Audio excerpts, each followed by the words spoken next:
जय श्री राधा कृष्ण भगवान जी की जय। इंदिरा एकादशी व्रत की मंदिर श्री बंसी वाले महात्मा यूट्यूब चैनल की ओर से हम आप सभी भक्तों का हार्दिक अभिनंदन करते हैं।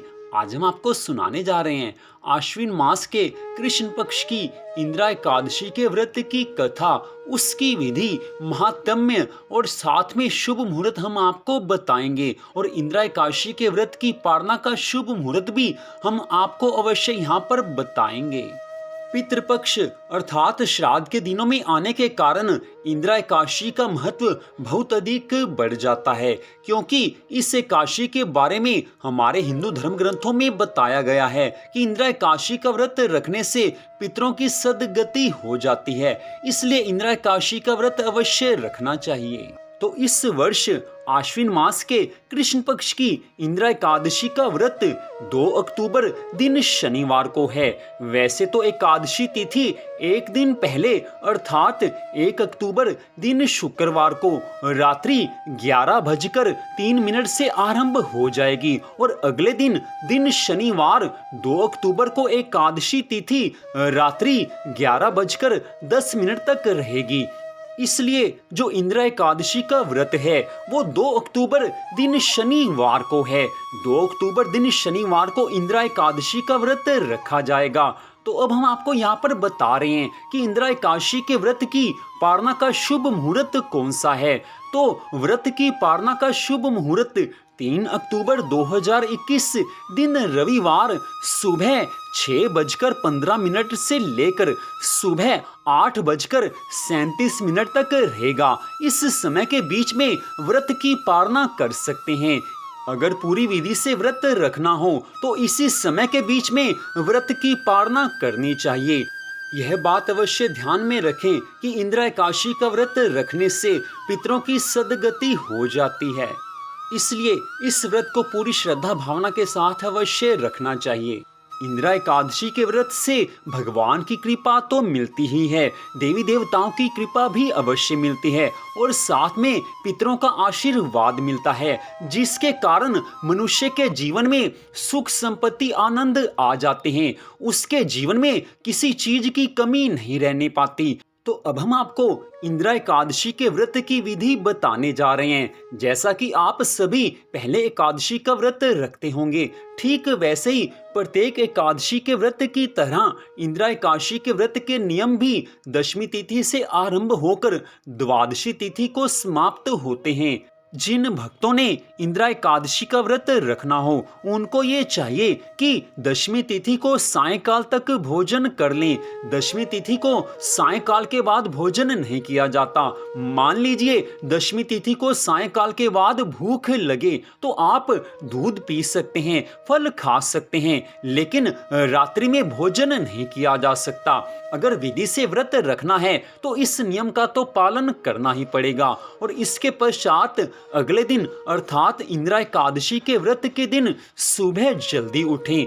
इसके पश्चात स्नान आदि से निवृत्त होकर साफ सुथरे वस्त्र धारण करें। इसके पश्चात भगवान से प्रार्थना करें कि हे प्रभु, मैं आपकी कृपा से इंदिरा एकादशी के व्रत को आज रखने जा रहा हूँ। आप अपनी कृपा से मेरे इस व्रत को सफल बनाना। इसके पश्चात श्री हरि विष्णु भगवान जी का पूजन करें। साथ ही माता महालक्ष्मी का पूजन भी करना चाहिए, क्योंकि भगवान विष्णु की कृपा से मनुष्य को सुख संपत्ति आनंद मिलते हैं और माँ लक्ष्मी अपने भक्तों को धन का वरदान देती हैं। माँ लक्ष्मी की कृपा हो जाए तो मनुष्य के जीवन में कभी धन की कमी नहीं रहती। इसके पश्चात आप तुलसी माता के समीप भी दीपक अवश्य जलाएं। ऐसा करने से श्री हरि विष्णु भगवान जी की अनंत कृपा मिलती है। भगवान जी के पूजन के समय गंगा जल, रोली, चंदन, धूप, दीप, फल फूल आदि से पूजन करें। ये सब आप पूरी श्रद्धा भावना से सब कार्य करें, क्योंकि श्रद्धा भावना से की गई पूजा को भगवान अवश्य स्वीकार करते हैं। भगवान जी के पूजन के पश्चात इंदिरा एकादशी के व्रत की कथा को पढ़ना चाहिए या इस कथा को सुनना चाहिए। दोनों का ही बराबर फल बताया गया है। इसके पश्चात बात आती है कि इंदिरा एकादशी के व्रत के दिन विशेष रूप से श्री हरि विष्णु भगवान जी की प्रसन्नता प्राप्त करने के लिए ओम नमो भगवते वासुदेवाय इस मंत्र का जाप करें।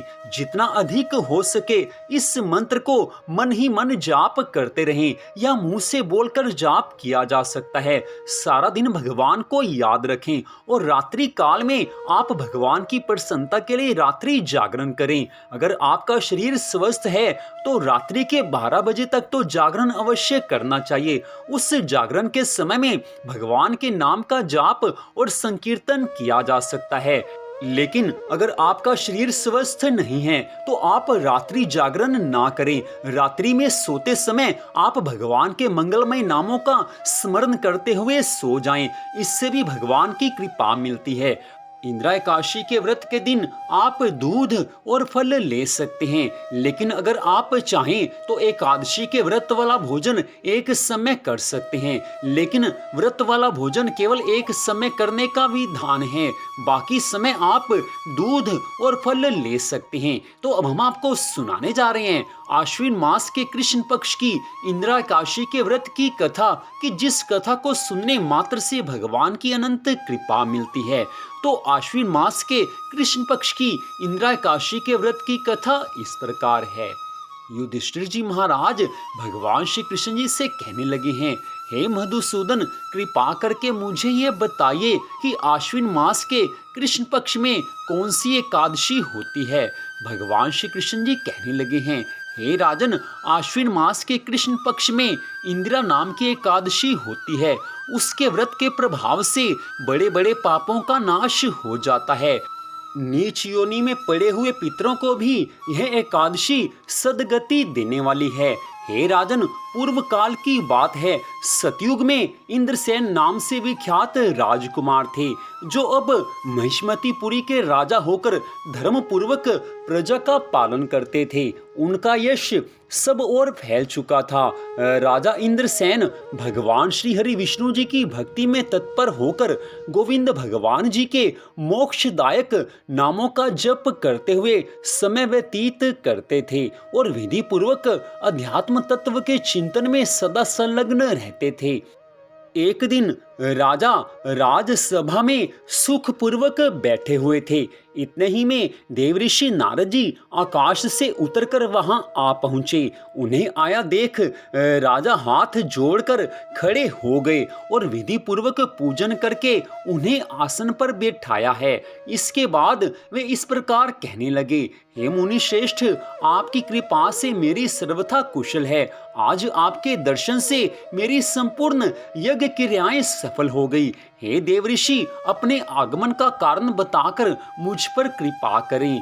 देवऋषि नारद जी कहने लगे हैं, हे राजन, सुनो, मेरी बात तुम्हें आश्चर्य में डालने वाली है। मैं ब्रह्मलोक से यमलोक में आया था।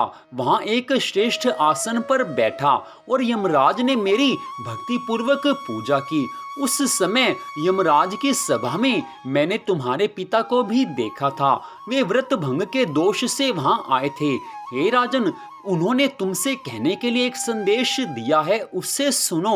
उन्होंने कहा है, हे पुत्र, मुझे इंदिरा एकादशी के व्रत का पुण्य देकर स्वर्ग में भेजो।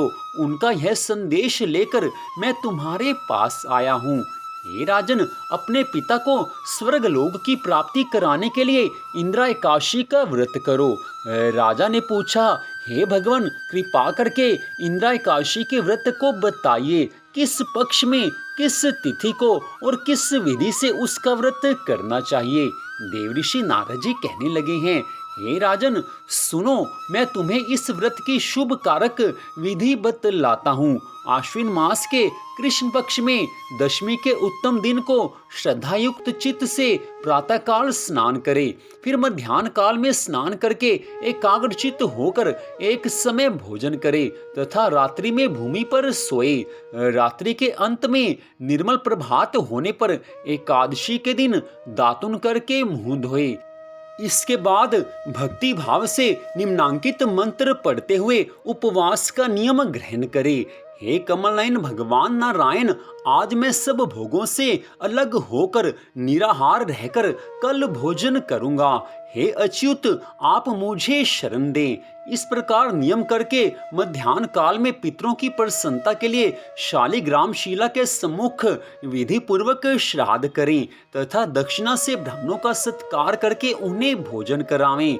पितरों को दिए हुए अन्नमय पिंड को सूंघकर विद्वान पुरुष गाय को खिला दें। फिर धूप और गंध आदि से भगवान ऋषिकेश जी का पूजन करके रात्रि में उनके समीप जागरण करें। तत्पश्चात सवेरा होने पर द्वादशी के दिन पुनः भक्ति पूर्वक श्री हरि विष्णु भगवान जी की पूजा करें।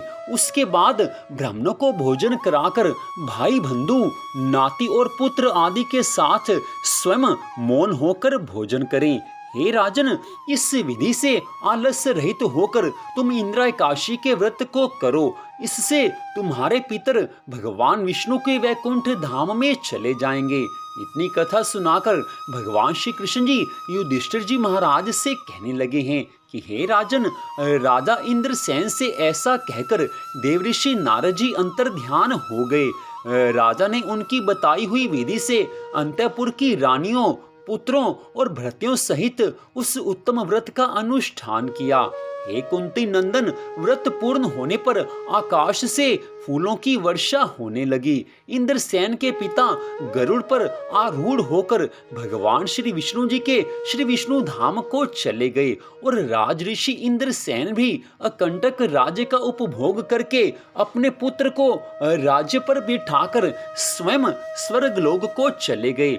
इस प्रकार मैंने तुम्हारे सामने इंद्र एकादशी के व्रत के माध्यम का वर्णन किया है। इसके पश्चात भगवान श्री कृष्ण जी कहने लगे हैं, हे राजा युधिष्ठिर, इस कथा को पढ़ने और सुनने मात्र से मनुष्य सब पापों से मुक्त हो जाता है।